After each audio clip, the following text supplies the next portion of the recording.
बिस्मिल्लाहिर्रहमानिर्रहीम। अस्सलाम वालेकुम डियर स्टूडेंट्स, मैं हूं प्रोफेसर अज़मत अली और आप देख रहे हैं मेरा channel maths for you. Students, उम्मीद करता हूं कि आप सब खैर आफियत से हैं। बेटा, जैसे कि आप जानते हैं कि हमने एंटी टेस्ट सीरीज़ जो है वो स्टार्ट की हुई है और यहाँ पर मैं चैप्टर नंबर 2 जो है आपकी बुक 1 का सेट्स, फंक्शंस एंड ग्रुप्स, उस पर डिस्कशन कर रहा हूँ। इस चैप्टर पर मैं लास्ट जो हमने लेक्चर डिस्कस किया था वो लॉजिक्स के हवाले से था, जिसमें मैंने आपको बताया कि लॉजिक क्या होती है और लॉजिक्स की दो types, inductive and deductive logics क्या होती हैं, प्रोपोजिशन किसे बोलते हैं। फिर आपने एरिस्टोटेलियन लॉजिक और नॉन एरिस्टोटेलियन लॉजिक जो है उसके मुतालिक पढ़ा था। तो अभी तक अगर आपने बेटा वो लेक्चर नहीं देखा तो आप काइंडली उस जाके लेक्चर को देख लें, ताकि आज के लेक्चर की आपको अच्छी तरह समझ आ जाए। तो आज जिन टॉपिक्स पर मैं बेटा डिस्कस करूँगा वो हमारे टॉपिक जो हैं वो हैं ट्रुथ वैल्यू या ट्रुथ टेबल जो है उसको आप किस तरह डिफाइन करते हैं, ये क्या चीज़ है। नेगेशन, कंजक्शन एंड डिसजंक्शन जो है ये क्या चीज़ है। इम्प्लीकेशन एंड बाई कंडीशनल ये क्या है। कन्वर्स, इनवर्स एंड कंट्रा पॉजिटिव किसी प्रोपोजिशन का, इसको कैसे आप डिफाइन करते हैं। टोटोलॉजी, एब्सर्डिटी एंड कॉन्टीजेंसी ये क्या चीज़ है। ट्रुथ सेट एंड क्वांटिफायर, ये हमारे टॉपिक्स हैं। आज के लेक्चर में हम इंशाल्लाह इनको डिस्कस करेंगे। आपका एंटी टेस्ट का जो क्वेश्चंस हैं वो मैक्सिमम चांस होते हैं कि इन टॉपिक्स में से एक या दो एमसीक्यूज़ बन जाते हैं आपके, ठीक है। तो सबसे पहले बेटा देखते हैं ट्रुथ वैल्यू या ट्रुथ टेबल किसे कहते हैं। जैसे कि आप जानते हैं कि लास्ट लेक्चर में मैंने आपको प्रोपोजिशन के मुतालिक बताया कि प्रोपोजिशन जो है वो एक डिक्लेरेटिव स्टेटमेंट है, यानी फैसला कुन बात है जिसकी सिर्फ दो रिजल्ट्स होते हैं, जिसके सिर्फ दो आउटकम्स हैं, या तो वो बात ट्रू होगी या वो बात फॉल्स होगी, ठीक है। तो किसी भी प्रोपोजिशन के यहाँ पर जो दो रिजल्ट निकलते हैं, ट्रू और फॉल्स, ट्रू होगी बात या फिर फॉल्स होगी, बात ट्रू होगी या फिर फॉल्स होगी, इसे आप इस रिजल्ट्स को आप यहाँ पर किसी भी प्रोपोजिशन की ट्रुथ वैल्यूज़ बोलते हैं। तो ट्रुथ वैल्यूज़ क्या हुई, किसी भी प्रोपोजिशन की जो आपके पास जो रिज़ल्ट निकलते हैं या वो ट्रू हो सकता है या फॉल्स हो सकता है, इनको आप ट्रुथ वैल्यूज़ बोल सकते हैं। तो दो तरह की ट्रुथ वैल्यूज़ होती हैं, या वो ट्रू होती है या फॉल्स होती है। अगली चीज़ ट्रुथ टेबल क्या होता है। आप जब भी कोई प्रोपोजिशन लिखते हैं तो प्रोपोजिशन के मुख्तलिफ केसेस बनते हैं, ठीक है। जैसे कि अभी हम आगे मैं अभी बताता हूँ आपको। तो जो ट्रुथ टेबल होता है, ट्रुथ टेबल की डेफिनेशन आप ऐसा कर सकते हैं कि table that represents the truth values of propositions. किसी प्रोपोजिशन की जो रिजल्ट्स हैं यानी उसके जो आउटकम है, और आउटकम क्या है आपके ट्रू या फॉल्स होना उसका, ठीक है। कोई टेबल किसी प्रोपोजिशन की इन ट्रुथ वैल्यूज़ को जो शो कर रहा होता है, रिप्रेजेंट करता है, उसे आप ट्रुथ टेबल बोलते हैं। नेक्स्ट यहाँ पर है निगेशन। निगेशन को यहाँ पर मैं डिफाइन करता हूँ। इसमें आपके पास अब ये सारी चीज़ें, ट्रुथ टेबल और ट्रुथ वैल्यूज़ का कॉन्सेप्ट अभी आपको समझ आ जाएगा। निगेशन, जैसा कि लफ्ज़ उसकी ग्रामेटिकली अगर आप देखें, निगेशन का मतलब होता है किसी चीज़ की नफ़ी करना, ठीक है, उसके नेगेटिव जानना, ठीक है। अगर हमारे पास कोई प्रोपोजिशन P है, कोई प्रोपोजिशन P है हमारे पास, तो प्रोपोजिशन P की जो निगेशन होगी, इट्स निगेशन इज़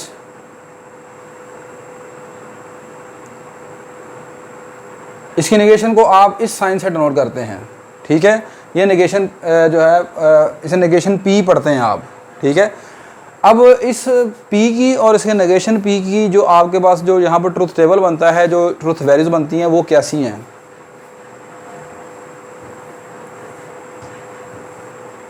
अगर बेटा हमारे पास ये एक प्रोपोजिशन P है, तो मैंने आपको बताया कि प्रोपोजिशन P की दो आपके पास आउटकम्स हो सकती हैं, दो रिजल्ट्स हो सकते हैं, या तो वो बात दुरुस्त होगी या फॉल्स होगी। अगर P ट्रू है तो इसकी जो निगेशन है, निगेशन P, वो क्या होगी, फॉल्स होगी। अगर P फॉल्स है तो इसके जो निगेशन होगी वो क्या होगी, ट्रू होगी, ठीक है। मिसाल के तौर पर आप कहते हैं कि P एक प्रोपोजिशन है और प्रोपोजिशन ये है कि Sialkot is the capital of Punjab, ठीक है। सियालकोट जो है वो पंजाब का कैपिटल है। तो अब ये बात क्या है, ये गलत है या दुरुस्त है, ये बात गलत है, ठीक है। तो ये जो प्रपोजिशन मैंने बोली कि Sialkot is the preposition of Punjab, इसका जो रिजल्ट निकला वो फॉल्स है, तो इसकी ट्रुथ वैल्यू होगी फॉल्स। अब इसकी जो नेगेशन बनेगी वो क्या होगी कि Sialkot is not capital of Punjab, Sialkot Punjab का कैपिटल नहीं है, ठीक है।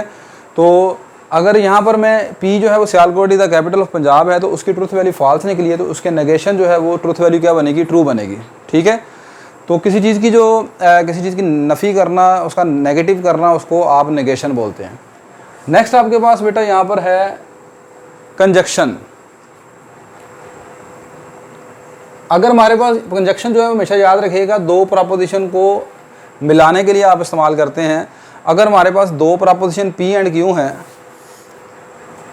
तो उन दो प्रपोजिशन के लिए पी एंड क्यू के लिए जो ये वाला सिंबल है, ये यहाँ पर कंजक्शन कहलाता है, यानी कि उन दोनों को आपस में मिलाता है, और इसे आप पी एंड क्यू भी पढ़ते हैं, प्रपोजिशन पी एंड क्यू। यानी दो प्रपोजिशंस के दरमियान जब ये आप सिंबल जो आपने ये सिंबल लगाया है, इसे आप कंजक्शन बोलते हैं। कंजक्ट का मतलब होता है मिलाना, जोड़ना, ठीक है। तो ये दो प्रपोजिशन को मिला रहा है। अब इसका जो ट्रूथ टेबल है वो किस तरह का बनता है वो ज़रा देखें। जब आपके पास याद रखें दो प्रपोजिशन आ जाएं, तो टोटल जो आपके पास फॉर टू प्रपोजिशंस टोटल जो ट्रूथ वैल्यूज बनेगी वो होंगी 2 की पावर 2। कितनी बनेगी, 4। अगर इसी तरह कभी प्रपोजिशन आपके पास 3 हो, पी क्यू आर, तो उसके लिए जो टोटल ट्रूथ वैल्यूज बनेगी वो बनेगी 2 की power 3 that is equal to 8, ठीक है। तो इस प्रोसीजर को आप बढ़ाते जाएं। अगर आपके पास n प्रपोजिशन है तो टोटल ट्रूथ वैल्यू जो बनेगी वो 2 की पावर n बन जाएगी, ठीक है। तो अगर हमारे पास दो प्रपोजिशन है, तो दो प्रपोजिशन में जो टोटल ट्रूथ वैल्यूज बेटा बनेंगी ना आपके पास, ठीक है, वो आपके पास आ जाएंगी। यहाँ पर ये हमारे पास एक प्रपोजिशन p है और ये हमारे पास प्रपोजिशन q है। तो प्रपोजिशन p के लिए जो ट्रूथ वैल्यूज बनेगी वो आएंगी ट्रू, ट्रू, फॉल्स, फॉल्स।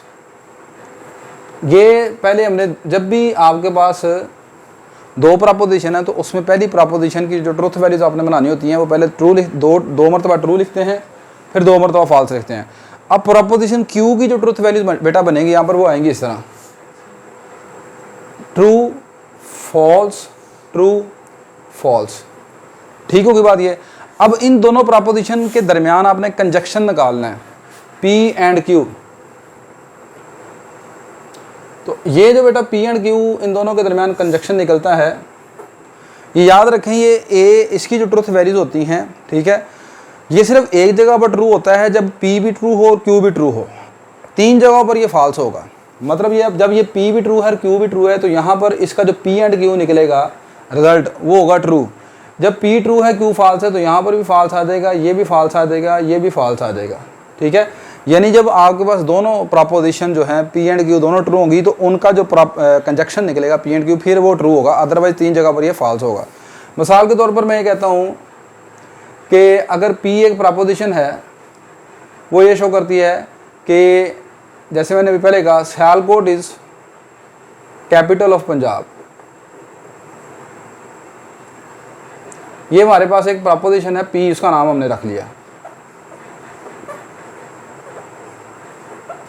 और Q आपके पास इस तरह है कि 2 इज़ एन इवन नंबर,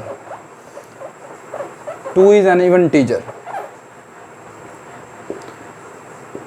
अब आपके पास एक प्रपोजिशन P जो है वो सियालकोट है, Sialkot is the capital of Punjab है। Q जो है वो यहाँ पर ये है कि 2 इज़ एन इवन इंटीजर, ठीक है। अब आपसे कहा जाता है बताएं जी इनका जो आपका कंजक्शन निकलता है P एंड Q, उसकी ट्रूथ वैल्यू क्या बनेगी। तो आपने देखना है कि क्या ये दोनों प्रपोजिशन का बिहेवियर किस तरह का है, वो किस तरह की हैं। तो आप देखें यहाँ पर Sialkot is capital of Punjab, क्या ये बात दुरुस्त है, नहीं जी ये बात गलत है, ठीक है। तो इसकी जो ट्रूथ वैल्यू निकलेगी वो फॉल्स आ जाएगी। 2 इज़ एन इवन इंटीजर, तो 2 एक इवन नंबर है, ठीक है, इसकी जो ट्रूथ वैल्यू निकलेगी वो आ जाएगी ट्रू। तो अब आपने निकालना है P एंड Q का क्या रिजल्ट निकला है। देखें एक चीज़ फॉल्स है दूसरी ट्रू है, तो पहली फॉल्स दूसरी ट्रू, तो फाइनल रिजल्ट क्या आएगा, फॉल्स आएगा। तो इसकी जो ट्रूथ वैल्यू बन जाएगी वो क्या बन जाएगी, फॉल्स आ जाएगी आपके पास। क्लियर होगी बात ये, ठीक है। ये एक जगह पर ट्रू होगा, मैं बता रहा हूँ, जब ये दोनों ट्रू होंगे, सही है। अगली चीज़ यहाँ पर ये हमने कंजक्शन पढ़ लिया, अगली चीज़ है आपके पास डिसजंक्शन। डिसजंक्शन भी आपके पास दो प्रोपोजिशन के दरमियान इस्तेमाल होता है, ठीक है। इसको आप डिसजंक्शन, अगर हमारे पास दो प्रपोजिशन P एंड Q हैं तो इनके जो डिसजंक्शन है उसको इस सिंबल से रिप्रेजेंट करते हैं और इसे आप P और Q भी पढ़ते हैं, ठीक है। P और Q ये तीन जगहों पर ट्रू होता है, एक जगह पर फॉल्स होता है। दोनों अगर स्टेटमेंट आपके पास फॉल्स हो जाएं, ठीक है, तो फिर ये फॉल्स होगा, अदरवाइज ये दोनों पर ट्रू होगा। तो इसके लिए यहाँ पर मैं ज़्यादा टेबल नहीं बना रहा, यहाँ पर इसी में मैं इसको लिख लेता हूँ। ये हमारे पास P है, ये हमारे पास Q है। आपने इनका निकालना है P और Q, यानी डिस्टिंक्शन निकालनी है आपने इनके दरमियान। तो मैंने जैसे कि आपको बताया कि ये सिर्फ एक जगह पर फॉल्स होता है जब दोनों स्टेटमेंट, दोनों प्रोपोजिशन जो है वो आपके पास फॉल्स हों, अदरवाइज ये हर जगह पर ट्रू होगा। अगर उनमें से एक बात भी दुरुस्त होगी दोनों प्रोपोजिशन में से, तो फिर इनका जो फाइनल रिजल्ट डिसजंक्शन का निकलेगा वो ट्रू हो जाएगा। तो P ट्रू Q ट्रू ये भी ट्रू आ जाएगा यहाँ पर, P ट्रू Q फॉल्स, तो ये यहाँ पर फिर ट्रू हो जाएगा। P फॉल्स Q ट्रू, फिर ये यहाँ पर ट्रू हो जाएगा। ये दोनों फॉल्स, अब ये फॉल्स आएगा, ठीक है। तो एक जगह पर ये फॉल्स है जब ये दोनों प्रोपोजिशन फॉल्स हैं, अदरवाइज ये तीन जगह पर ट्रू है, ठीक होगी बात ये। अब अगर इसी एग्जांपल में आपसे कहा जाता है कि आपने P और Q निकालना है, क्या निकालना है? P और Q। तो अब आप देखें कि अगर दो प्रोपोजिशन P और Q हैं, इनमें से अगर एक प्रोपोजिशन भी आपकी दुरुस्त हो गई तो P और Q को आपने ट्रू कहना है। तो आपने देखा कि ये जो Sialkot is capital of Punjab है ये तो फॉल्स है, लेकिन 2 इज़ एन इवन टीचर ये बात दुरुस्त है। तो दोनों में से एक बात दुरुस्त होगी, लिहाजा P और Q की जो फाइनल ट्रूथ वैल्यू निकलेगी वो क्या आ जाएगी? ट्रू आ जाएगी, ठीक है। इसको अगर वैसे तो ये आसान है, इजीली आपको याद हो जाता है। अगर सपोज आपको ये चीज़ याद नहीं होती P और Q की, तो इसको आप ऐसे रख सकते हैं। या ये देखें, ये जो है ना ये वाला सिंबल, ये किसके लिए? एंड के लिए। इसको आप लेट कर लें, ये प्लस के लिए, प्लस को शो करता है, ठीक है।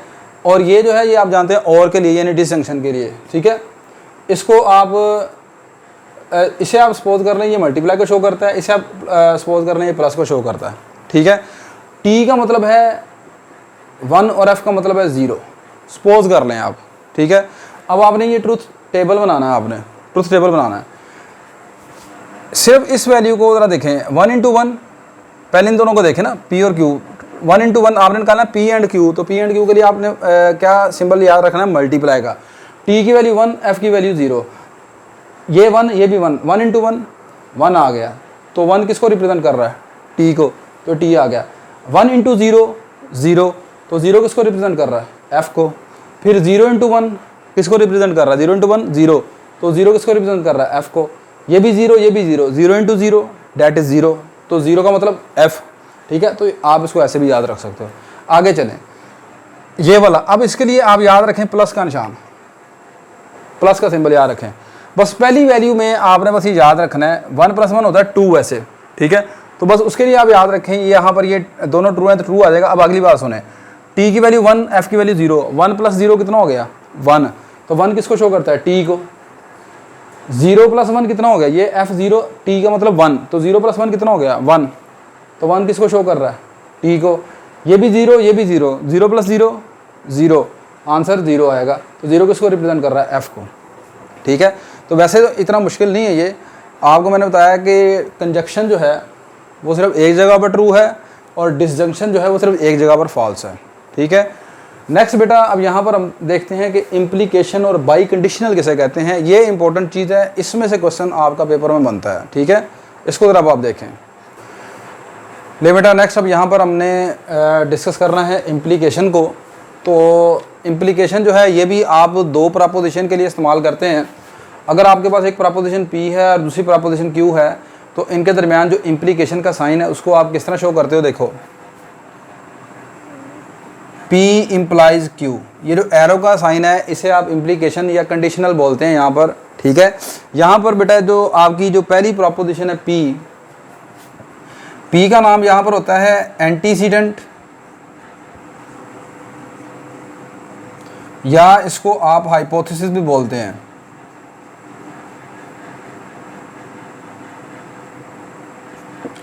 और Q जो है वो होती है हमारे पास कंक्लूजन, या जिसे आप कंसीक्वेंट भी बोलते हैं,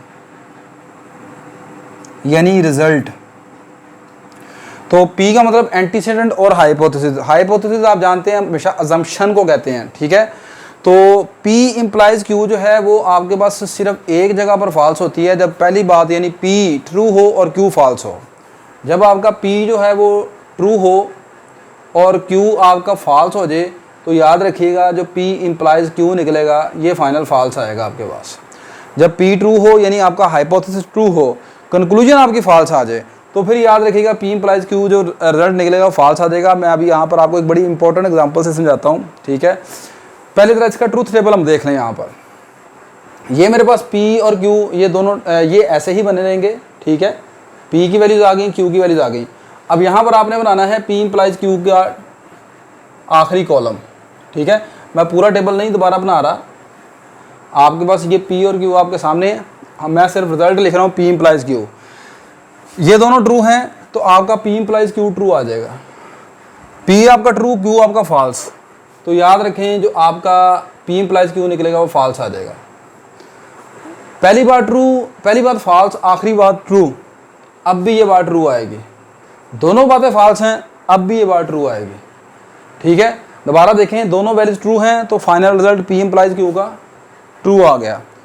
पहली बात ट्रू है, दूसरी बात फॉल्स है, अब ये सिर्फ फॉल्स होगा। पहली बात फॉल्स है, दूसरी बात ट्रू है, अब भी ये ट्रू होगा। दोनों बात फॉल्स हैं तो अब भी ये फॉल्स होगा। अब आप ये कहेंगे कि सर ये कैसे है, ये जस्टिफिकेशन कोई दें इससे, ठीक है, कि P इम्प्लाइज Q जो है यहाँ पर ट्रू है, बाकी यहाँ 3 केसेस में ट्रू है, यहाँ पर फॉल्स है। कोई एग्जांपल मिल जाए, ठीक है, जिससे ये बातें क्लियर हो जाएं। तो अब ज़रा यहाँ पर एग्जांपल बड़ी इंपॉर्टेंट है, वो ज़रा देखें। एग्जांपल ये है कि mister Z claims that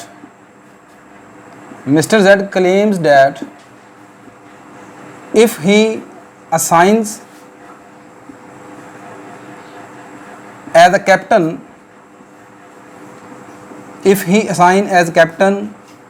then team will win the match. Team will win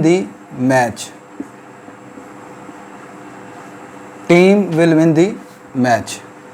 नहीं जी, इस एग्जांपल में आपको ये जो P इम्प्लाइज Q है इसकी बात समझ आ जाएगी। बड़ी अच्छी एग्जांपल है ये, गौर से देखनी है आपने। मिस्टर Z जो है एक शख्स है, उसका ये दावा है if he sign as captain, ये उसने शर्त रखी है कि अगर आप उसे कैप्टन मान लें, if he assign as a captain, ये आपकी प्रपोजिशन P है जो इफ़ से स्टार्ट होती है, ठीक है। देन उसका दावा यह है team will win the match, तो टीम जो है वो मैच जीत जाएगी, ठीक है। मिस्टर Z जो है उसने ये दावा किया है कि अगर आप उसे एज अ कैप्टन तस्लीम कर लें, उसे सेलेक्ट कर लें, तो टीम जो है वो मैच जीत जाएगी। अब अगली बात सुनिए ज़रा। P जो है वो क्या है, मिस्टर Z का दावा कि अगर आप उसे कैप्टन मान लें, ये जम्पशन है, ये उसने कहा अगर आप मुझे रख लें। क्यों, कंक्लूजन ये है कि जनाब टीम मैच जीत जाएगी। आपने उसे कैप्टन मान लिया, यानी ये बात ट्रू है, आपने मान लिया उसे कैप्टन और टीम मैच जीत गई, तो फाइनल रिजल्ट क्या निकलेगा कि उसकी बात क्या है, दुरुस्त है। आपने उसे कैप्टन नहीं, आपने उसे कैप्टन माना, P क्या है, पहली बात ट्रू है, आपने उसे कैप्टन मान लिया और टीम मैच हार गई। Q का मतलब उसने कहा था, Q यहाँ पर कंक्लूजन क्या ड्रा की थी कि टीम मैच जीत जाएगी। आपने उसे कैप्टन रख लिया और टीम मैच फिर भी हार गई, अब उसकी बात क्या होगी, गलत होगी ना। आपने उसे कैप्टन नहीं रखा लेकिन टीम फिर भी मैच जीत गई है, आप उसको गलत नहीं कह सकते। आप उसे सिर्फ गलत कह सकते हैं तब जब आप उसे कैप्टन रखें लेकिन टीम मैच हार जाए। टीम अपनी एबिलिटी के ऊपर मैच जीत गई, अपनी काबिलियत पर मैच जीत गई है, आप उसे गलत नहीं कह सकते ना। तो आपने, अब ये P भी फॉल्स है, Q भी फॉल्स है, ये इसका क्या मतलब है, ना तो आपने उसे कैप्टन रखा था, ना ही टीम मैच जीती है, अब भी आप उसे गलत नहीं कह सकते, ठीक है, अभी वो दुरुस्त है।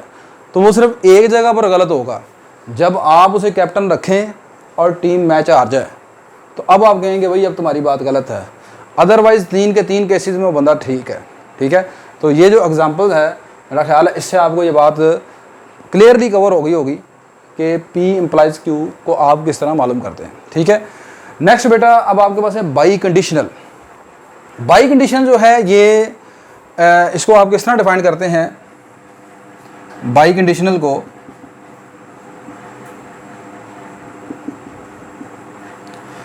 ये आपके पास दो इम्प्लीकेशन के दरमियान कंजक्शन का साइन लगाने से बनता है। मतलब क्या है, ये आपके पास है प्रोपोजिशन P इम्प्लाइज Q, आपका ये है कंडीशनल, ठीक है, ये इम्प्लीकेशन। जब आप इसको इसके साथ इस तरह जोड़ते हैं, P implies Q and Q implies P, एक ये पूरी आपके पास बनती है इम्प्लीकेशन, दूसरी ये इम्प्लीकेशन है। जब इन दोनों को आप इस तरह एंड के ज़रिए मिला दें तो अब जो आपके पास फाइनल इम्प्लीकेशन निकलेगी, इसे आप कंडीशनल निकलेगा, उसे आप बाई कंडीशनल बोलते हैं, यानी दो कंडीशनल्स हैं। और इसको आप ऐसे लिखते हो P डबल इम्प्लाइज, इसे पढ़ते हैं P डबल इम्प्लाइज Q। और इसको आप मैथमेटिक्स में if and only if condition भी बोलते हैं। क्या बोलते हैं? If and only if conditional condition. तो बाई कंडीशनल का मतलब है if and only if condition, if and only if condition,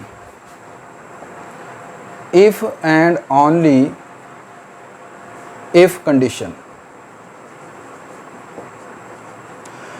if and only if condition का मतलब ये है कि आप बात को एक तरफ से लेकर चलेंगे तो दूसरी तरफ साबित कर देंगे, फिर दूसरी तरफ से लेके आएंगे तो पहली तरफ साबित कर देंगे। ठीक है, मिसाल के तौर पर मैं ये कहता हूं कि if x is even then x square is even. अगर आपका x एक नंबर है, वो इवन है, तो उसका स्क्वायर भी इवन होगा। फिर मैं ये कहता हूं if x square is even then x is even. अब ये बात देखिए, दोनों तरफ से दुरुस्त है। अगर आप कहते हैं कि एक नंबर इवन है तो उसका स्क्वायर इवन होगा, यह बात ठीक है, ठीक है जी। कोई भी नंबर आप देख लें, उसका अगर वो नंबर इवन है तो उसका स्क्वायर क्या होगा? हमेशा इवन होगा। मिसाल के तौर पर 4 है, 4 एक इवन नंबर है कि नहीं है? उसका स्क्वायर क्या आता है? 16, तो 16 इवन नहीं है। फिर दूसरी तरफ से इसी बात को फिर मैं दूसरी तरफ से लेके आया, मैंने कहा अगर x स्क्वायर इवन है तो फिर वो नंबर खुद इवन है। अब 16 जो है वो इवन नंबर है ना, तो x स्क्वायर का अंडर रूट यानी जो x है, क्या वो जो 4 बनता है वो इवन नहीं है। ठीक है, तो ये जो कंडीशन है इसको मैं ऐसे लिख सकता हूँ, x is even if and only if x square is even. ठीक है, इस बात को मैं अगर यकजा कर दूं, इकट्ठा कर दूं, तो फिर ये बात होगी इस तरह, x is even if and only if x square is even. ठीक है, x is even if and only if x square is even. तो ये जो बेटा P इम्प्लाइज Q है, ये दो तरफ से होता है। अगर P implies Q and Q implies P, ठीक है, इसे बाई कंडीशनल या if and only if condition mathematics में कहते हैं। इसका जो ट्रुथ टेबल है वो क्या किस तरह का होता है, इसकी ट्रुथ वैल्यूज कैसे बनती हैं? देखिए जी, अगर तो ये दोनों रिजल्ट, जहाँ पर ये दोनों रिजल्ट एक जैसे होंगे ना, ठीक है, P भी ट्रू Q भी ट्रू, P भी फॉल्स Q भी फॉल्स, यानी ये दोनों जो ट्रुथ वैल्यूज हैं अगर ये एक जैसी हैं तो इनका जो P डबल इम्प्लाइज Q निकलेगा वो ट्रू होगा। और अगर इन दोनों में से एक रिजल्ट डिफरेंट हुआ तो फिर ये इसका P डबल इम्प्लाइज Q का जो वैल्यू निकलेगी वो होगी फॉल्स। मतलब कहने का ये है, यहाँ पर जो P डबल इम्प्लाइज Q निकलेगा आपका, अगर ये दोनों ट्रू हैं तो यहाँ पर ये ट्रू आ जाएगा, ये ट्रू ये फॉल्स, अब ये फाइनल फॉल्स आ जाएगा, ये फॉल्स ये ट्रू, अब भी ये फॉल्स आ जाएगा, ये दोनों फॉल्स, तो अब ये बात ट्रू आ जाएगी। ठीक होगी बात कि नहीं? देखें, आपने कहा x इवन नंबर है और इसका स्क्वायर भी इवन नंबर है, तो फाइनल रिजल्ट क्या निकलेगा? बिल्कुल दुरुस्त है, x इवन है, x स्क्वायर भी इवन है। ठीक है, ये बात ट्रू हो गई। x इवन है लेकिन उसका स्क्वायर इवन नहीं है, फॉल्स का मतलब, q का मतलब क्या है? q यहाँ पर ये है कि इफ x इज इवन, ये आपका p है, देन के बाद जो है वो q है यहाँ पर, then x square is even यहाँ पर। ठीक है, आप कह रहे हैं p यहाँ पर ट्रू है, ट्रू का मतलब p यहाँ पर क्या है? x इज इवन, इस बात को आपने ट्रू मान लिया। q आप कहते हैं उसका स्क्वायर इवन नहीं है। ठीक है, तो अब क्या रिजल्ट निकलेगा यहाँ पर? ठीक है, ऐसा कभी होता है कि आप कहें x इवन है और इसका स्क्वायर इवन नहीं है, ठीक है, तो फाइनल रिजल्ट क्या निकलेगा? फॉल्स। आपने कहा कि x इवन नहीं है लेकिन उसका स्क्वायर इवन है, ऐसा कभी हो सकता है कि एक नंबर हो वो इवन ना हो, ओड होगा, जाहिर सी बात इवन नहीं होगा तो ओड होगा। कभी ओड नंबर का स्क्वायर लेने से इवन आंसर आता है? कोई भी नंबर आप सोच लें, ठीक है, कोई भी ओड नंबर तलाश करें, उसका स्क्वायर इवन नंबर आ सकता है? कभी कभी नहीं आता। ठीक है, तो आपने कहा जी कि एक नंबर f है, वो खुद इवन नहीं है लेकिन उसका स्क्वायर इवन है, तो फाइनल रिजल्ट क्या होगा? फॉल्स है। ना तो x इवन है ना ही उसका स्क्वायर इवन है, अब क्या रिजल्ट निकलेगा? ये बात ट्रू होगी। बात समझ आ गई कि नहीं आ गई? तो ये आपके पास किसको रिप्रेजेंट कर रहा है जी, ये आपका है बाई कंडीशनल। ठीक होगी बात ये। Next and the important converse, inverse and कंट्रा positive, इसमें से 90% चांस होते हैं आपका क्वेश्चन पेपर में आने के। ठीक है, तो इसको ज़रा अब आप देखते हैं। नहीं बेटा, नेक्स्ट अब यहाँ पर हमने कन्वर्स, इनवर्स और कंट्रा पॉजिटिव जो है इसको कैसे डिफाइन करते हैं वो ज़रा देखें। अगर हमारे पास एक कंडीशनल है, इफ़ P इम्प्लाइज Q, ये एक कंडीशनल है हमारे पास। ठीक है, देन बेटा याद रखें इट्स कन्वर्स इज, तो इसका जो कन्वर्स होगा वो आप कैसे कैलकुलेट करोगे, जस्ट आपने क्या करना है, इनकी जगह चेंज कर देनी है। Q को P की जगह लिख दें, P को Q की जगह लिख दें, तो इसका कन्वर्स आ जाएगा हमारे पास इस तरह, Q इम्प्लाइज P। अगली चीज़, इसका आपने निकालना है इनवर्स, इट्स इनवर्स इज। अब बेटा आपने जगह नहीं चेंज करनी, इनके साइन चेंज कर देने हैं, यानी कि P इम्प्लाइज Q ही रहेगा, लेकिन आप करोगे ऐसे ये कि यहाँ पर भी निगेशन आ जाएगी, यहाँ पर भी निगेशन आ जाएगी, यानी negation P implies negation Q, ये इसका इनवर्स हो जाएगा। आखिरी चीज़, it's contrapositive, it's contrapositive. इसका जो कंट्रा पॉजिटिव, इस कंडीशनल का जो कंट्रा पॉजिटिव बनेगा, वो जगह भी चेंज करनी है आपने और साइन भी चेंज करने हैं। तो पहले जगह चेंज करें इसकी, ये बन जाएगा Q इम्प्लाइज P। अब इनके साइन भी चेंज करें, negation Q implies negation P। ठीक है, तो आप जब भी आपके पास कोई कंडीशनल हो तो उस कंडीशनल का आप कन्वर्स कैसे निकालते हैं, उनकी जगह चेंज करने से। इन्वर्स कैसे निकलता है, उनके साइन चेंज करने से। कंट्रा पॉजिटिव कैसे निकलता है, साइन भी चेंज करने हैं और जगह भी चेंज करनी है आपने। क्लियर होगी बात करें। अगली चीज़ यहाँ पर बेटा चंद, ये रिजल्ट आपने याद रखने हैं। रिजल्ट ये याद रखिएगा आप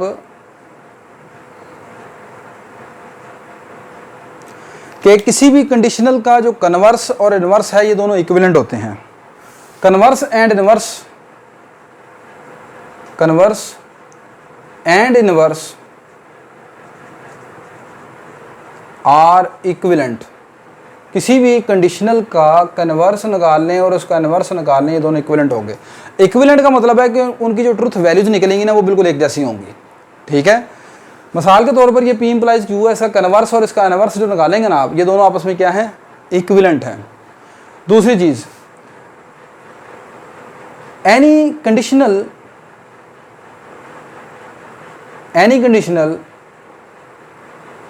is equivalent to its contra positive. Any conditional is equivalent to its contra positive. Her conditional जो है ना वो अपने कंट्रा पॉजिटिव के इक्विवेलेंट होता है। ठीक है, अब इन ज़रा चीज़ों को देखते हुए यहाँ पर दो MCQ डिस्कस कर लेते हैं।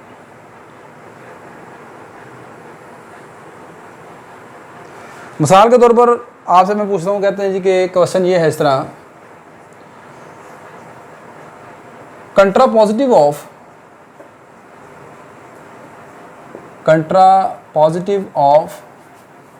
negation P implies Q is। Option A Q implies negation P, option B P implies negation Q, option C negation Q implies P, option D negation Q implies negation P। आपने ये बताना है कि इसका कंट्रा positive क्या है। ठीक है, इसका कंट्रा पॉजिटिव क्या है। तो कंट्रा पॉजिटिव मैंने जैसे बताया कि कंट्रा पॉजिटिव आप कैसे निकालते हो, एक तो इनकी जगह बदल देनी है और दूसरे इनके साइन चेंज कर देने हैं। तो पहले अगर आप इनकी जगह बदलते हैं, तो इनकी जो जगह बदलेंगे तो ये आ जाएगा Q यहाँ पर और ये आ जाएगा ऐसे, ये तो जगह बदल दी, यानी ये हमने निकाल लिया एक्चुअली कन्वर्स। अब आपने इसका इनवर्स निकालना है। कंट्रा पॉजिटिव कैसे बनता है आपको पता है, पहले कन्वर्स निकालते हैं, उस कन्वर्स का दोबारा इनवर्स निकालते हैं ना जब आप, ठीक है, तो वो कंट्रा पॉजिटिव बन जाता है। ठीक है, कहने का मकसद ये है कि जगह बदल दी है ना, अब इसका साइन भी बदल दें। अब इसका साइन बदलेंगे, ये आ जाएगा नेगेशन Q इम्प्लाइज, ये नेगेशन है, नेगेशन का जब दोबारा नेगेशन लेते हैं तो वो खाली P रह जाएगा इस तरह। ठीक है, तो ऑप्शन सी जो है यहाँ पर बेटा दुरुस्त हो जाएगी। कंट्रा पॉजिटिव में आपने जगह भी चेंज करनी है और फिर उनका साइन भी चेंज करना है। तो पहले जगह चेंज कर ली, अब जो आंसर आया उसका साइन चेंज कर लेंगे। तो इसमें दो चीज़ें कवर होती हैं जब कंट्रा पॉजिटिव निकालते हैं। एक तो आप उसका कन्वर्स भी मालूम कर जाते हैं और उस कन्वर्स का दोबारा इन्वर्स मालूम करते हैं ना जब आप, ठीक है, तो कंट्रा पॉजिटिव बन जाता है। अच्छा, यूनिवर्सिटी में क्वेश्चन कुछ इस तरह भी आया हुआ, ये कहता है कि इन्वर्स ऑफ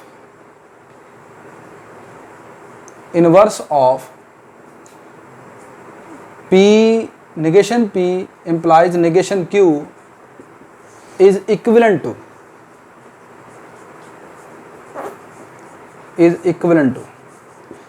इसका जो इनवर्स है वो इक्विवेलेंट है किसके? Option A P implies Q के, option B negation Q implies negation P के, option C negation P implies Q, option D negation Q implies P। इसका इनवर्स किसके इक्विवेलेंट है? तो जैसे कि मैंने अभी आपको बताया है कि किसी भी कंडीशनल का जो इनवर्स और कन्वर्स होते हैं वो आपस में इक्विवेलेंट होते हैं। क्या होते हैं? इक्विवेलेंट होते हैं। तो आपने इसका इनवर्स बताना है किसके इक्विवेलेंट है। तो इसका इनवर्स एक्चुअली किसके इक्विवेलेंट है? कन्वर्स के इक्विवेलेंट है। ये एक कंडीशनल है, इस कंडीशनल का जो इनवर्स है वो किसके इक्विवेलेंट है? इसका इनवर्स नहीं निकालना आपने।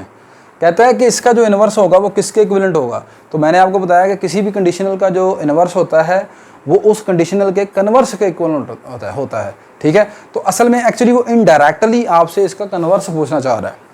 ठीक है, तो इसका कन्वर्स क्या बनता है? कन्वर्स कैसे निकालते हैं? सिर्फ आपने जगह चेंज करनी है, तो उसकी जगह चेंज कर दें तो ऑप्शन जो बी है वो आपके पास यहाँ पर दुरुस्त बन जाएगी। क्लियर होगी बात क्या नहीं? अब यहाँ पर एक एमसीक्यूज जो कि बहुत इंपॉर्टेंट एमसीक्यूज है, यूनिवर्सिटी में यूईटी में क्वेश्चन आ चुका है काफ़ी मरतबा। ठीक है, कहता है कि ये if 2 + 2 = 4 then it is cloudy।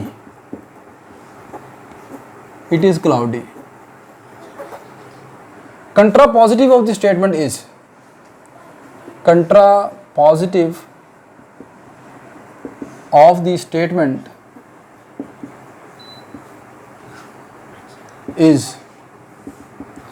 Question आपके पास ये है कि इफ 2 + 2 = 4, ये एक प्रपोजिशन P है हमारे पास, देन इट इज क्लाउडी, ये क्यों है?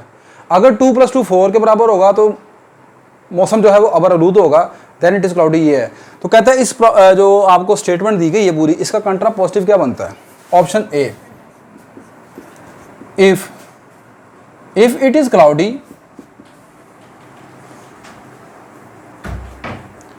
then 2 + 2 = 4। option B if 2 + 2 not equal to 4 then it is not cloudy। option C if it is not cloudy then 2 + 2 not equal to 4। option D if it is cloudy then 2 + 2 not equal to 4। तो ये बड़ा important question है आपका, different university में, UET में भी ये question देखा हुआ है, नेक्स्ट में भी आया हुआ क्वेश्चन ये आपका। तो अब बेटा ये लाजमी नहीं कि आपको मतलब इस तरह सीधा सीधा क्वेश्चन दे दे आपका ये, ठीक है, इस तरह वर्डिंग में भी दे सकता है आपको। कहता है अगर 2 + 2 4 के बराबर है तो देन इट इज़ क्लाउडी।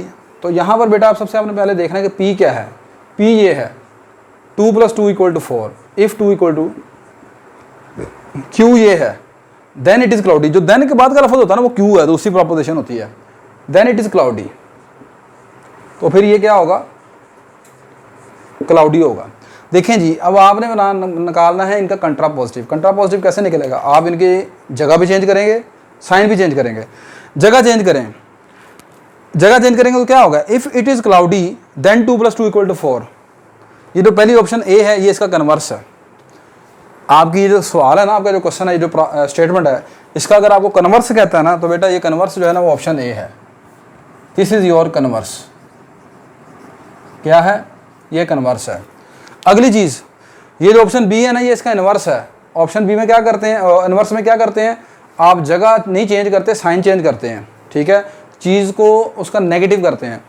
तो क्या है इसका नेगेटिव, क्या बनता है, if 2 + 2 not equal to 4 then it is not cloudy. तो ये जो ऑप्शन बी है ना, ये आपका इसका इन्वर्स है। क्या है, इसका इन्वर्स है। सी ऑप्शन, इफ़, अब आपने कंट्रापोजिटिव निकालना है और वो यहाँ पर सी ऑप्शन में है, और वो क्या होती है कि एक तो आपने जगह भी चेंज कर दी है, साइन भी चेंज कर देना, तो उसकी जगह चेंज करें। If it is not cloudy, इसकी जगह चेंज करेंगे तो क्या आएगा, पहले इट इज़ क्लाउडी पहले लिखेंगे, if it is cloudy then 2 + 2 = 4, ये जगह चेंज होगी, यानी कि ऑप्शन ए बन गई, इसकी जगह चेंज करी तो कन्वर्स बन गया। अब इस कन्वर्स का, इसका इन्वर्स ले रहे हैं, ठीक है, जगह भी चेंज करनी है, साइन भी चेंज करना है, तो आपको कंट्रापोजिटिव मिल जाएगा। तो इसकी जगह चेंज करेंगे और साइन चेंज करेंगे, तो it is not, if it is not cloudy, ये जगह भी चेंज होगी, साइन भी चेंज हो गया, देन 2 + 2 नॉट इक्वल टू 4, सही है। तो यहाँ पर जो ऑप्शन सी है ना, वो यहाँ पर इसके कंट्रापोजिटिव को यहाँ पर शो कर रही है। ठीक होगी बात, क्या नहीं, सही है। नेक्स्ट बेटा, अब हम बढ़ते हैं आगे। ये टोटोलॉजी, एब्सर्डिटी, कॉन्टीजेंसी जो है, इसको आप कैसे डिफाइन करते हैं वो जरा देखें। ले बेटा, नेक्स्ट यहाँ पर अब हम डिफाइन करते हैं टोटोलॉजी को। टोटोलॉजी आप जानते हैं ऐसी स्टेटमेंट को कहते हैं जो कि हर केस में ट्रू होती है, उसे टोटोलॉजी बोलते हैं। ऐसी स्टेटमेंट जो हर केस में फॉल्स होती है, उसे एब्सर्डिटी बोलते हैं। और ऐसी स्टेटमेंट जो कुछ केसेस में ट्रू हो, कुछ केसेस में फॉल्स हो, उसे कॉन्टीजेंसी बोलते हैं, ठीक है। तो tautology is true in all cases. Tautology ये एक ऐसी स्टेटमेंट है, अ स्टेटमेंट, आप पूरी बात लिख लीजिएगा खुद, a statement which is true in all cases, ये तमाम केसेस में दुरुस्त होती है। एब्सर्डिटी,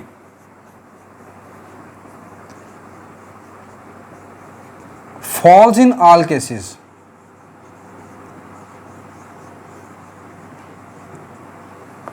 कॉन्टीजेंसी,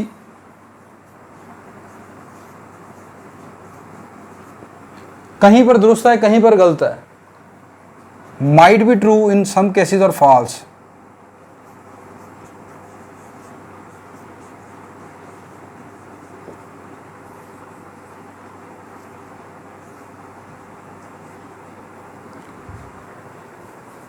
कुछ हिस्सों में ट्रू होगी, कुछ हिस्सों में फॉल्स होगी, उसे आप कॉन्टीजेंसी बोलते हैं। अब इनकी एग्जांपल देख लें, यहाँ पर आप टोटोलॉजी की एग्जांपल देखें। आपके पास कोई भी प्रपोजिशन ले लें, कोई भी प्रपोजिशन आप पी उठा लें, उस प्रपोजिशन को उसकी नेगेशन के साथ जब आप डिसजंक्शन करते हैं, ठीक है, तो फिर आपके पास जो, यानी कि मैं कहना चाह रहा हूँ कि हमारे पास प्रपोजिशन पी है, उसकी डिसजंक्शन ले लें इसकी नेगेशन पी के साथ, तो ये जो प्रपोजिशन निकलेगी ना, ये जो आपके पास स्टेटमेंट बनेगी, ये हमेशा हर केस में ट्रू होगी और इसे आप टोटोलॉजी बोलते हैं। देखें, ये मेरे पास एक प्रपोजिशन पी है, पहली वैल्यू ट्रू, दूसरी वैल्यू फॉल्स। जब आपके पास एक ही प्रपोजिशन है तो फिर दो ट्रूथ वैल्यू निकलेंगी। जब मैंने बताया कि जब दो प्रपोजिशन होंगी तो फिर चार आपने बनानी है। तो पी एक प्रपोजिशन है तो उसकी ट्रूथ वैल्यू निकली दो, ट्रू और फॉल्स। इसका नेगेशन पी निकालें। नेगेशन पी, यहाँ पर ट्रू है तो ये यहाँ पर फॉल्स हो जाएगी, ये फॉल्स है तो यहाँ पर ट्रू हो जाएगी। अब आपने निकालना है पी और नेगेशन पी। पी और नेगेशन पी कैसे निकालते हैं, और डिसजंक्शन अभी मैंने बताया। डिसजंक्शन कैसे निकालते हैं कि ये सिर्फ एक जगह पर फॉल्स होता है डिसजंक्शन, जब दोनों स्टेटमेंट क्या हो जाएं, फॉल्स हो जाएं। अगर दोनों स्टेटमेंट्स, दोनों प्रपोजिशन में से एक प्रपोजिशन भी आपकी दुरुस्त हुई तो डिसजंक्शन जो है वो दुरुस्त हो जाएगा, ठीक है। और अदरवाइज आपको मैंने बताया कि 0 और 1 वाला फार्मूला याद रखें, और प्लस वाला, ये अगर 1 है ये 0 है तो 1 + 0, 1 + 0 दैट इज़ 1, ट्रू आ गया। ये 0, ये 1, 0 + 1 दैट इज़ 1, तो ये क्या आ गया, ट्रू आ गया, ठीक है। तो ये अब आपके पास दोनों केसेस में क्या हो गई है, ट्रू हो गई है ना, तो फिर ये इसको मैं क्या कहूँगा, टोटोलॉजी, ठीक है। अगली चीज़ एब्सर्डिटी। एब्सर्डिटी में इसी को आप कंजक्शन बना दें, तो ये जो आपके पास एग्जांपल निकलेगी ना जी, ये आपके पास क्या होगी, एब्सर्डिटी की एग्जांपल है। आप यहाँ पर ही देखें, ये वाला इसका ट्रूथ टेबल बना के देखें, पी एंड नेगेशन पी का। आप जानते हैं कि एंड जो है ना वो एक ही जगह पर ट्रू होता है जब दोनों प्रपोजिशन ट्रू हों, पहली प्रपोजिशन भी दुरुस्त हो, दूसरी भी दुरुस्त हो, तो फिर कंजक्शन क्या हो जाएगा, ट्रू हो जाएगा, सही है। या फिर मल्टीप्लाई का वाला याद रखें, ये 1 ये 0, 1 इंटू 0 0 डैट इज़ फॉल्स, ये 0 ये 1, 0 into 1 0 that is false. Clear होगी बात कि नहीं, ठीक है। तो आप देखें ये दोनों केसेस में क्या होगा, फॉल्स आ गया तो इसे क्या कहना चाहिए, एब्सर्डिटी कहना चाहिए। अगली चीज़ आपको कॉन्टीजेंसी की एग्जांपल चाहिए। कॉन्टीजेंसी की जितनी बेशुमार एग्जांपल हैं, अभी आपने देखा P इम्प्लाइज Q, आपने देखा कि ये 3 जगह पर ट्रू है, एक जगह पर फॉल्स है। आपने देखा P डबल इम्प्लाइज Q, आपने देखा कि ये 2 जगह पर ट्रू है, 2 जगह पर फॉल्स है, ठीक है। तो ये जो जितनी एग्जांपल हैं, ये P एंड Q ले लें, P एंड Q 3 जगह पर फॉल्स है, एक जगह पर ट्रू है। P और Q ले लें, एक जगह पर फॉल्स है, 3 जगह पर ट्रू है। तो ये जितनी भी हैं आपने पढ़ी चीज़ें अभी, ये सारी ये क्या है, कॉन्टीजेंसी हैं, कहीं पर ट्रू है कहीं पर फॉल्स है। क्लियर होगी बात क्या नहीं। नेक्स्ट बेटा आपके पास है अगली चीज़, हम क्वांटिफायर देख लेते हैं, ठीक है। क्वांटिफायर क्या होता है,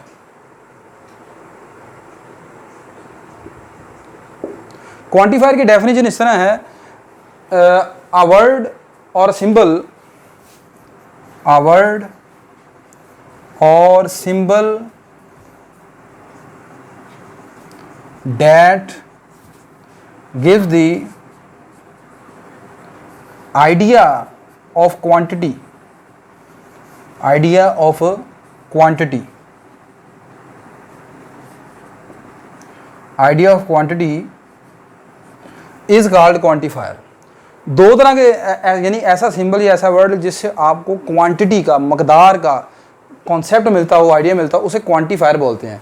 2 तरह के बेटा क्वांटिफायर आप यहाँ पर पढ़ते हैं। एक होता है यूनिवर्सल क्वांटिफायर,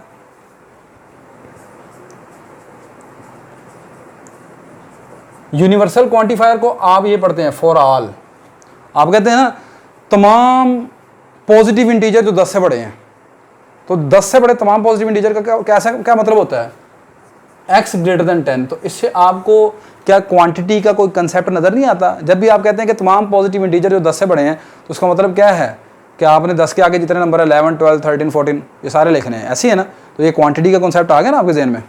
और एक होता है यूनिवर्सल क्वांटिफायर यानी फॉर ऑल, और एक होता है एग्जिस्टेंशियल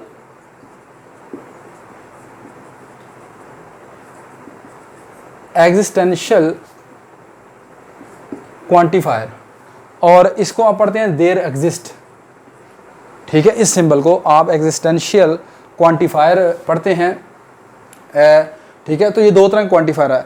लास्ट बेटा चीज़ है आपके पास यहाँ पर ट्रूथ सेट क्या होता है, ट्रूथ सेट। ट्रूथ सेट क्या होता है, जब आप लॉजिक्स को और सेट्स को आपस में रिलेट करना चाहते हैं। क्या कहा मैंने, जब आप लॉजिक्स जो आपने पढ़ी हैं अभी, प्रोपोजिशन जो पढ़ी हैं, इनको और सेट को आपस में रिलेट करना चाहते हैं, तो वो जिस सेट से आप रिलेट करते हैं वो ट्रूथ सेट कहलाता है, ठीक है। तो इसकी डेफिनेशन कुछ इस तरह बनती है, a link between logics and set theory, a link between logics and set theory is called truth set,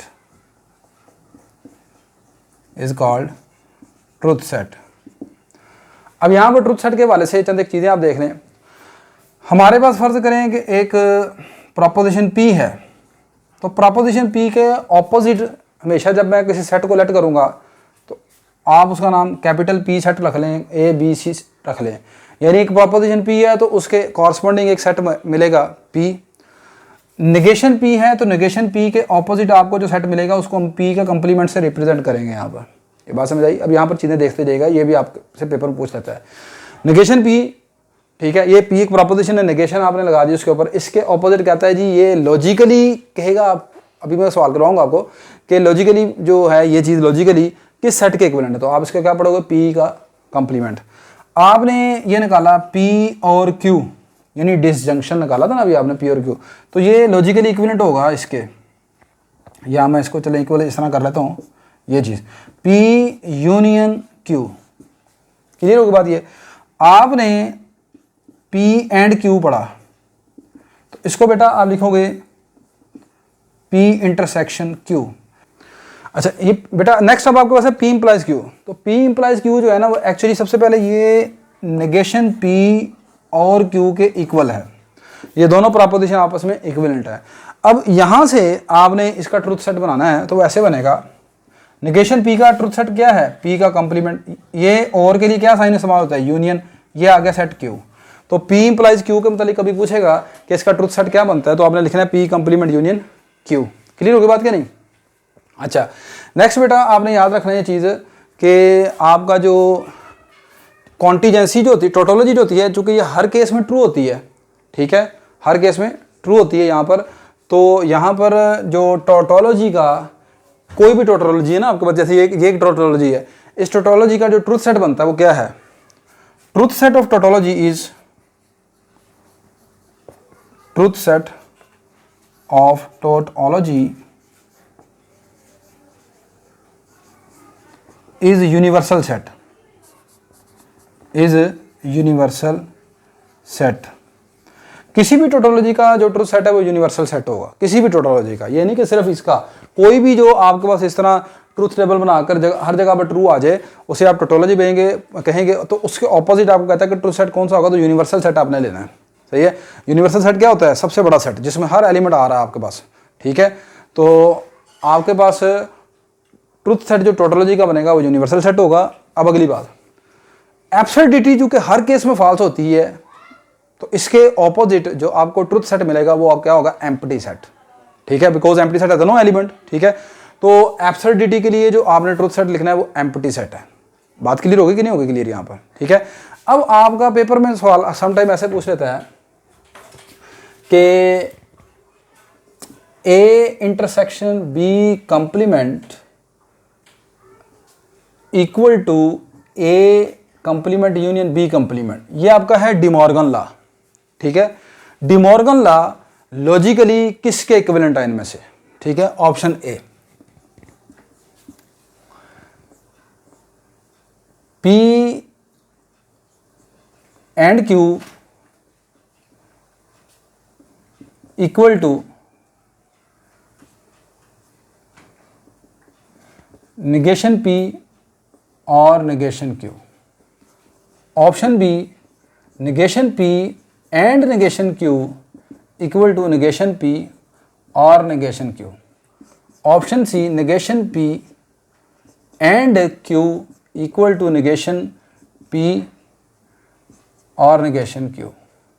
option D, negation P and Q equal to negation P और Q। ये डिमॉर्गन लॉ दिया हुआ है और आपने पूछा गया है कि आपने बताना है कि ये लॉजिकली इनमें से किसके इक्विवेलेंट होगा। तो इस तरह का क्वेश्चन आपसे पूछ लेते हैं, यानी इसे अब आपने क्या करना है, एक तरफ प्रोपोजिशंस पढ़ी हैं और दूसरी तरफ आपके पास क्या है, सेट पढ़ी हुई है, सेट पढ़ा हुआ है। तो अब अगर आपने ये ट्रूथ सेट के मतलब पढ़ा तो आप इजीली जवाब दे देंगे। देखें, ए इंटरसेक्शन बी का कॉम्प्लीमेंट है, कॉम्प्लीमेंट के लिए क्या लिखते हो आप, नेगेशन लिखते हो। अब नेगेशन किसके ऊपर रहनी चाहिए, ए और बी। तो ए एंड बी के लिए सबसे पहले देखें, ए एंड बी के लिए आप कैसे लिखते हो ए एंड बी को लॉजिक्स में, P एंड Q से ऐसे लिखते हो ना ए एंड बी को। तो ए एंड बी को आप P एंड Q लिखते हो तो इसके ऊपर क्या अप्लाई करना है, नेगेशन अप्लाई करनी है होल के ऊपर। तो ये होल के ऊपर ये नेगेशन यहाँ पर भी है और यहाँ पर भी है। अब C भी सही हो सकता है, D भी सही हो सकता है, A और B ठीक नहीं है। अब दूसरी साइड को देखें, A का कंप्लीमेंट यानी नेगेशन P, यूनियन का मतलब और, B का कंप्लीमेंट यानी Q की नेगेशन। तो ये आपकी ऑप्शन C जो है वो ठीक है, ठीक है, क्योंकि दोनों की अलग नेगेशन लेनी है। ऑप्शन डी में यहाँ पर जो है वो P और Q दोनों की नेगेशन एक ही लिखी हुई है, तो यहाँ पर ऑप्शन सी जो है वो बेटा आपके पास दुरुस्त है, ठीक है। तो ये बेटा आज के लेक्चर का यहाँ पर अख्ताम हुआ, ठीक है। ये हमने टॉपिक्स पढ़े हैं, आप इनको अच्छे तरीके से रिवाइज कर लें, ठीक है। इनमें से पेपर में क्वेश्चन आ जाता है, ठीक है। मेरी ये वीडियो बेटा अगर आपके लिए हेल्पफुल है तो आप मेरी इस वीडियो को लाइक भी करें, अपने दूसरे दोस्तों को भी बताएं, ठीक है, ताकि उनकी भी हेल्प हो। मेरे चैनल को भी आप सब्सक्राइब करें। इंशाल्लाह नेक्स्ट लेक्चर में आपसे दोबारा मुलाकात होगी। मुझे तब तक के लिए इजाज़त दीजिए। अल्लाह हाफिज़ जी।